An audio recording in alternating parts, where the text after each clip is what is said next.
আসসালামু আলাইকুম। চলে আসলাম আপনাদের সাথে একটা নতুন রেসিপি শেয়ার করতে।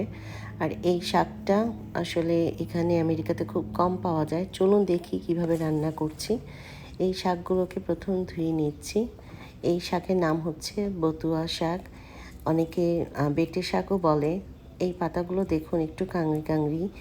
এটা স্বাস্থ্যের জন্য খুবই উপকারী। সব শাকই সব কিছুর জন্য উপকারী, কিন্তু এটা কিছু কিছু জিনিস আছে যা আপনার পেটের সমস্যা এবং চোখের দৃষ্টি এবং হার্টের জন্য অনেক কিছুর জন্যই ভালো। প্রচুর আয়রন, ব্লাডের জন্যও ভালো। তো এখানে আমি দুটো মাছ নিয়েছি সেদ্ধ করে।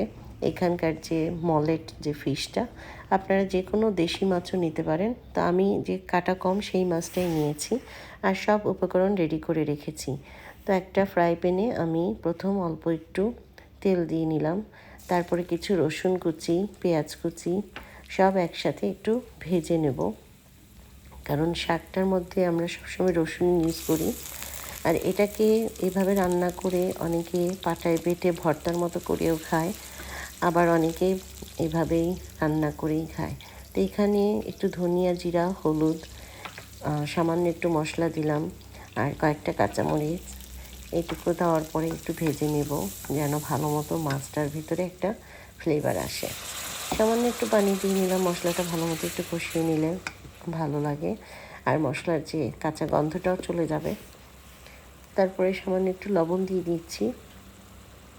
পরিমাণ মতোই লবণ দিতে হবে, কারণ যেহেতু আমি মাছ একটু বেশিই আছে, 1 কাপ পরিমাণ মাছ এখানে কাটা ফেলে অল্পই হয়েছে, কারণ আমি বড় বড় কাটা যেগুলো সেগুলো ফেলে দিয়েছি, শুধু মাঝখানে যে মাছটা সেটাই নিয়েছি, যেন শাকের মধ্যে মাছের কোনো কাটা থাকে না। আর এই যে শাকটা ধুয়ে রেখেছিলাম, এটা আরও ছোট ছোট করে পলি করে নিতে পারেন, কিন্তু আমি একটু আস্তে আস্তেই নিয়েছি কারণ এটা সফট হয়ে যাবে। ঢাকনা দিয়ে কিছুটা সফট হওয়ার পরে এই যে নেড়ে চেড়ে দেখুন মাছটা অনেকখানি নরম হয়ে গিয়েছে, শাকও নরম হয়ে গিয়েছে। তো এটার সাথে সব কিছুই করে পানিটা শুকিয়ে নেব। আর অনেকে এইভাবেই পানিটা শুকানোর পরে একটু পাটায় বেটে একটা ভর্তার আকারে করে নেয়। আমি সেটা করব না, আমি আস্তই রাখবো।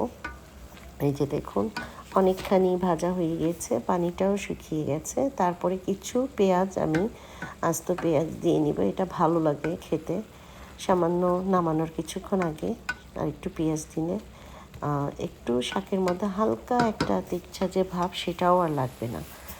এই যে হয়ে গেল। আর আমি এখানে একটা মিট ভেজিটেবলস মশলা আছে, কারণ মাছের যে একটা গন্ধ আছে সেই গন্ধটা যেন মানে খাওয়ার সময় না পাওয়া যায়, তাই আমি সামান্য একটু মিট মশলা দিয়ে নিলাম। এই যে হয়ে গেল আমার সুস্বাদু বতুয়া শাক রেসিপি। আল্লাহ হাফিজ।